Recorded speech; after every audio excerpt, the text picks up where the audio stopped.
नमस्कार शेतकरी बांधवांनो, माझं नाव अभय राजेंद्र घाडगे, राहणार बारामती. मी एक मायक्रोबायोलॉजिस्ट आहे. आपण पाठीमागच्या भागामध्ये आपण पाहिलं होतं की एकात्मिक पद्धतीचा अवलंब करून ऊस पिकामधील कांडकिडीचं नियंत्रण कसं करायचं हे आपण पाठीमागच्या व्हिडिओमध्ये पाहिलेलं आहे.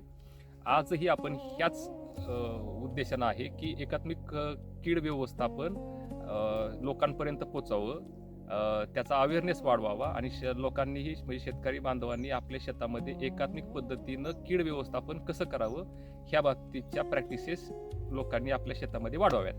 त्या संदर्भात आणि त्याच उद्देशानं आज आपण हा व्हिडिओ करतोय. शेतकरी बांधवांना जर पाहिलं तर एक 4 प्रकारे एकात्मिक पद्धतीनं कीड व्यवस्थापन केलं जातं. त्यातला जो पहिला पॉईंट आहे तो पारंपरिक पद्धतीमध्ये कीड व्यवस्थापन करणं. आता जर पारंपरिक पद्धतीनं जर कीड व्यवस्थापन करायचं जर म्हणलं तर आपण ज्यावेळेस आपल्या शेत नांगरतो आणि नांगरणीच्या टायमिंगमध्ये ज्यावेळेस आपण नांगर शेतामध्ये लावल्यावरती सुप्तावस्थेमध्ये पडलेल्या ज्या किडी असतात त्या ओपन फील्डमध्ये येतात आणि त्याच टायमिंगमध्ये आपल्या ट्रॅक्टरच्या पाठीमागे जे पक्षी असतील, बगळे असतील, ते बगळे किंवा ते पक्षी त्या सुप्तावस्थेमध्ये गेलेल्या ज्या किडी बाहेर येतात त्या किडी खाण्याचा खातात. तर त्या ठिकाणी आपल्याला पारंपरिक पद्धतीनं किडीचं नियंत्रण मिळून जातं. आता जर 2 नंबरचा जर आपण विचार केला तर ती जैविक पद्धतीमध्ये कीड नियंत्रण केलं जातं. मी एकात्मिक पद्धतीनं कीड नियंत्रण कसं करायचं त्या बाबतीचं तुम्हाला सांगतोय की पारंपरिक पद्धतीनं बघितलं की नांगरटीच्या पाठीमागं सुप्तावस्थेमध्ये पडणाऱ्या किडी ह्या बाहेरच्या वातावरणामध्ये येतात आणि पक्ष्यांच्या मार्फत त्या सुप्तावस्थेमध्ये गेलेल्या किडी ज्या आहेत, सुप्तावस्थेमधले किडीचे कोश आहेत ते पक्षी खातात व तिथं त्याचं नियंत्रण मिळतं. जर 2 नंबरचा जर आपण विचार केला तर तो आहे जैविक पद्धतीमध्ये कीड नियंत्रण. आता जैविक पद्धतीमध्ये जर पाहिलं तर अतिशय चांगल्या प्रकारे जैविक पद्धतीनं कीड नियंत्रण केलं जातं. तर त्याच्यापैकी जर ट्रायकोगामा चिलोनिस किंवा ट्रायकोगामा जॅपोनिकम नावाची जर मित्रकीड आपण आपल्या शेतामध्ये जर सोडली तर ते काय करते की त्याचे ट्रायकोडचे आपल्याला कार्ड्स मिळतात.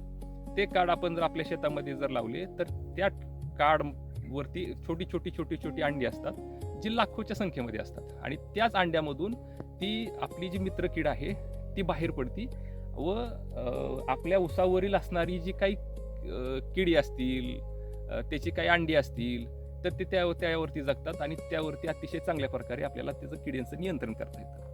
आता जर पाहिलं तर ट्रायकोगामासारखे बरेचसे आणखीन चांगले मित्र कीटक जे आहेत जे आपल्या शेतामध्ये असतात, फक्त त्याचं संवर्धन झालं पाहिजे. तर अशा प्रकारे आपण जैविक पद्धतीनं आपण किडीचं नियंत्रण करू शकतो. त्याच्यापैकी ट्रायकोगामाची जर मित्रकीड जर आपण आपल्या शेतामध्ये सोडली तर आपल्याला अतिशय चांगल्या प्रकारे त्याचं किडीचं नियंत्रण करता येतं. तिसरा जो पद्धत आहे तो यांत्रिकी पद्धत. आपण पहिल्या व्हिडिओमध्ये यांत्रिकी पद्धतीनं म्हणजे कामगंध सापळ्याचा वापर करून आपण आपल्या किडीवरती नियंत्रण कसं मिळवायचं ते आपण पाहिलेलो. आता जर यांत्रिकी पद्धतीनं जर विचार करायचा म्हटला तर त्याच्यामध्ये चिकट सापळे असतील, कामगंध सापळे असतील किंवा लाईट ट्रॅप असतील तर ह्याच्या माध्यमातून आपण किडींचं नियंत्रण अतिशय चांगल्या पद्धतीने करू शकतो.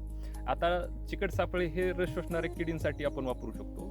त्याचबरोबर कामगंध सापळे हे कांडकीड, खोडकीड किंवा वाड्यामध्ये येणारे टॉप बोरर असेल तर ह्या किडींच्या नियंत्रणासाठी आपण कामगंध सापळ्याचा वापर करतो. आपण पाठीमागच्या व्हिडिओमध्ये पाहिलेलं आहे की कामगंध सापळ्याचा वापर करून आपण कांडकिडीचं नियंत्रण कशा प्रकारे करू शकतो.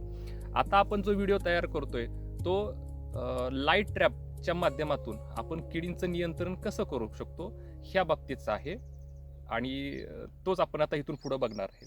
तर आपण ही जी चर्चा झाली ती ही यांत्रिकी पद्धतीमध्ये कसं कीड नियंत्रण करायचं त्या बाबतीची आहे. आणि मग पारंपरिक असेल, जैविक असेल आणि यांत्रिकी पद्धतीनंतर मग जो 4था टप्पा येतो तो रासायनिक पद्धतीनं, रासायनिक निविष्ठा वापरून आपण मग किडींचं नियंत्रण कशा पद्धतीनं करायचं तर तो नंतरचा विषय आहे. पण सुरुवातीलाच एक रासायनिक न करता, मी पाठीमागच्याही व्हिडिओमध्ये म्हणलं होतं की नुसतं एक रासायनिक न करता जर आपण इतर पद्धतींचा जर वापर केला तर आपण आपल्या शेतामध्ये अतिशय चांगल्या प्रकारे किडींचं नियंत्रण करू शकतो. परिणामी आपल्याला आपल्या खर्चामध्ये बचत करता येते. तर शेतकरी बांधवांनो, आपण आता बघूयात की आपण आपल्या घरच्या घरी लाईट ट्रॅप कशा पद्धतीनं आपण आपल्या पिकामध्ये बसवू शकतो व त्याचं इन्स्टॉलेशन कशा पद्धतीने केलं जातं. अगदी घरच्या घरी, घरच्या मटेरियलमध्ये आपण कसा सोलर लाईट ट्रॅप बनवायचा ते आपण बघूयात. आता आपल्यासाठी हे बनवायला आपल्याला काय काय लागतं मी तुम्हाला ते सांगतो की सगळ्यात पहिल्यांदा आपल्याला लाईट ट्रॅप बसवण्यासाठी आपल्याला एक 10 ते 12 फुटाचा एक बांबू लागतो. जो बांबू आपण असा एक उभा करून घ्यायचा. जिथं आपल्याला सोलर लाईट ट्रॅप आपल्याला इन्स्टॉलेशन करायचं आहे त्या ठिकाणी.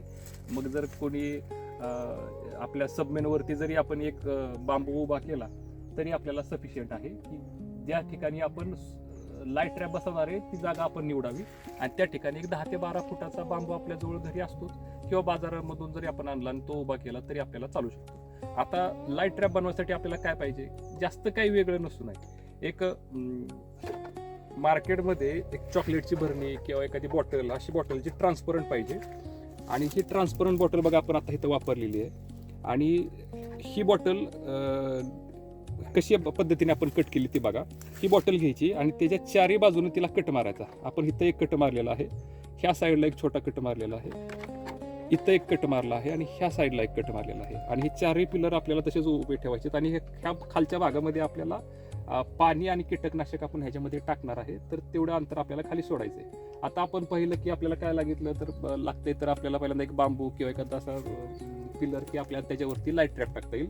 एक तो 2 नंबरला आपल्याला एक ट्रान्सपरंट बॉटल पाहिजे. ह्याच्यापेक्षा जरा मोठी असेल तरी आपण चालू शकते. आता सगळ्यात महत्त्वाचा जो विषय येतो की तो आहे बल्ब. आता ज्या लाईटकडे हे सगळे कीटक अट्रॅक्ट होणार आहेत त्यासाठी आपल्याला तो बल्ब पाहिजे. आता आपल्या शेतामध्ये विजेचे कनेक्शन नसतं किंवा लाईट आपण कशी लावायची हा प्रामुख्याने महत्त्वाचा प्रश्न येतो. तर शेतकरी बांधवांनो ही अतिशय सोपी गोष्ट आहे.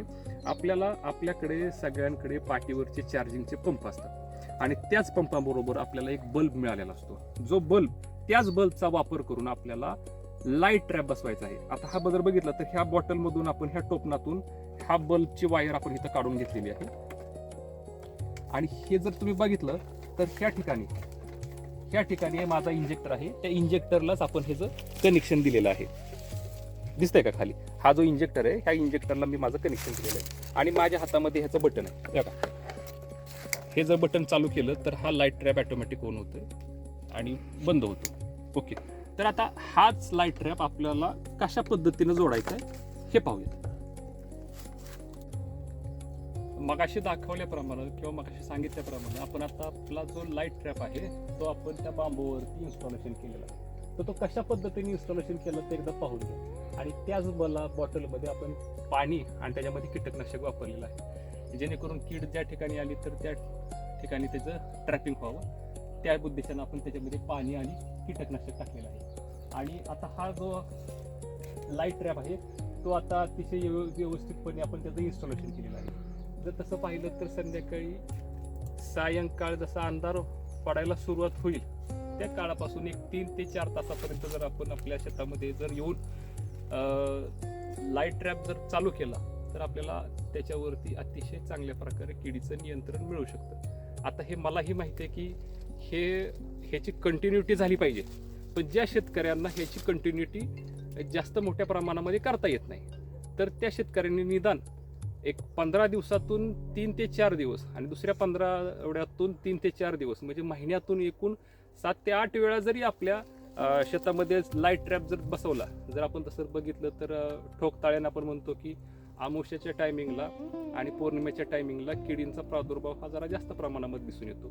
जर आपण अमावस्याच्या 2 दिवस अगोदर आणि 2 दिवस नंतर जर आपल्या शेतामध्ये जर लाईट ट्रॅप जर चालू केला किंवा पौर्णिमेच्या काळामध्ये 2 दिवस अगोदर आणि 2 दिवस नंतर जर लाईट ट्रॅप जर चालू केला तर आपण अतिशय चांगल्या प्रकारे किडींवरती कंट्रोल हे मिळवू शकतो. आता मी माझ्या प्लॉटमध्ये किंवा माझ्या ऊसाच्या प्लॉटमध्ये मी लाईट ट्रॅप बसवलेला आहे. मी तुम्हाला त्या बाबतीत एक दाखवतो की मी कशा प्रकारे माझ्या शेतामध्ये लाईट ट्रॅप हा इन्स्टॉलेशन केलेला आहे आणि त्याच्यामध्ये कीड कशा प्रकारे ट्रॅप झालेली आहे ते आता पाहूया. शेतकरी बांधवांनो, मागाशी म्हणल्याप्रमाणे आपण आपल्या ऊसाच्या प्लॉटमध्ये उभा आहोत आणि जर माझ्या पाठीमागे जर पाहिलं तर आपण आपल्या प्लॉटमध्ये लाईट ट्रॅप बसवलेला आहे. आता हा जो पाठीमागे दिसतोय तो हा जो टेबल होता तो टेबल माझ्याकडे घरी ऑलरेडी होता आणि ह्याच टेबलचा वापर करून आपण त्याच्यावरती लाईट ट्रॅप बसवलेला आहे. आणि हा जर लाईट ट्रॅपच्या बाबतीत जर आपण बोलायचं म्हटलं तर संध्याकाळी 6 वाजल्यापासून ते 9 ते 9:30 वाजेपर्यंत रात्री एक 3 ते 4 तास आपण त्या ह्याच्यावरती जर लाईट ट्रॅप जर चालू केला तर त्याच लाईट ट्रॅपकडे आपल्या प्लॉटमधील असणारी जी काही पतंग आहेत ते पतंग त्याच्याकडे आकर्षली जातात आणि तिथंच आपण त्याला ट्रॅप करतो. अतिशय चांगल्या प्रकारे किडींचं नियंत्रण आपल्याला लाईट ट्रॅपच्या माध्यमातून करता येतं. आपणही आपल्या शेतीमध्ये एकात्मिक पद्धतीचा अवलंब करून किडींवरती नियंत्रण मिळवावं हीच अपेक्षा व्यक्त करतो. आणि आजचा व्हिडिओ आपल्याला कसा वाटला हे कमेंट बॉक्समध्ये नक्की सांगा. तुर्तास धन्यवाद.